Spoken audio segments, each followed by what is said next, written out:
Hey there, everybody.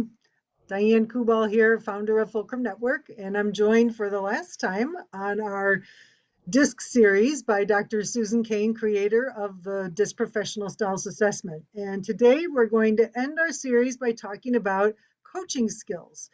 So, Dr. Cain, maybe you could just give us an overview since we've gone over one style for a number of the topics, maybe a coaching tip for managers on how to manage or coach each person of a different of the four styles. Oh, sure. So, coaching, putting your coaching hat on, and let's remember that when you're coaching, you're empowering people and you're helping them to step up and do their best work. So, it would be the opposite of directing them. So, coaching is that relationship coupled with that task focus so that individuals can do their best work. That is the essence of a good coaching relationship. It's relationship plus task so that you can help people perform at their best. Let's take the D. To coach a D, be friendly a little bit, but get to the point. And a D speaks task. So feel comfortable to get in there and focus on how they feel they're doing on that task and assessing where they feel they are in that task line and how they can do a better job. So stay on task with the D, make it brief, short and sweet. If you're coaching an I, you're going to want to start with relationship first. You're going to want to start with helping the I understand how important they are to you individually. That has nothing to do with their self-worth on the task at all. Just they intrinsically are quite useful human beings. And as you coach this I, you're then going to ask them how they're doing on the task. And to do a little bit of self-reflection on how they're doing and how they can improve their performance. So that kind of feedback, but it starts with relationship. And then for the S, you're going to move into action there in a little different way.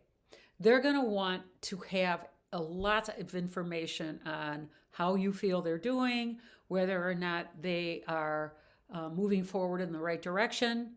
Some of your feedback then will have to start with a relationship first and making sure that you warm up a good, steady person and reassure them that they're an important contributor. And then to switch to the topic of task and helping them be better performers, it's that back and forth conversation on how do they feel they're doing, and for you to give them some very objective information on how you feel things are going so that they have data and they can begin to gauge where they might be. Now, typically, a good S is not as urgent as they need to be. And sometimes we find that there's a time lag between expected performance outputs and what the S is giving. So it might be a very good conversation there for you to have to check in on that issue. And finally, the C conscientious person. When you are coaching a C conscientious person, this is a very tricky thing. They are a very objective individual. And they think and perceive sometimes that you coming into warming them up with relationship questions is invasive and a little bit too personal.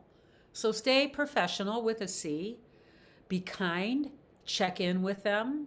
I always like to do the 1 to 10 check in. That's how I start with every coaching session. How are you doing on a 1 to 10? 1 low, 10 high.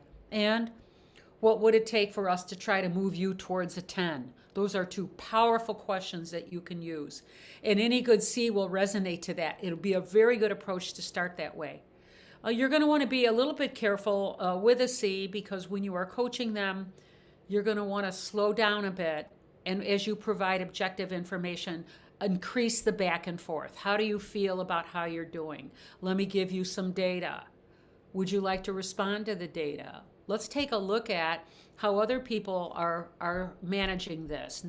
Now, the C might need a little bit of reassurance that they're not. It's not intended to be a perfect scenario for their performance. That nobody is. That others are also doing the best they can do, and that you acknowledge that. So those are my tips for coaching different disc styles, Diane. That's really helpful. And I think that the DISC is just such a really simple, easy to understand tool for managers to be able to approach each of their team members as individuals, to really focus on what they need. And we know that's so important to do in this hybrid and remote environment. So this tool, along with others like how to communicate and collaborate with DISC, There's so many job aids that Dr. Cain has created around the discs that are really helpful, and they're all one pagers, just like you've seen here. So we've incorporated this tool into our program called Building Your Leadership Coaching Skills. And if you'd like to learn more about that, click on the link in the post or learn more about the DISC Professional Styles Assessment using the website link as well. So that's the end of our series. Thanks for joining us.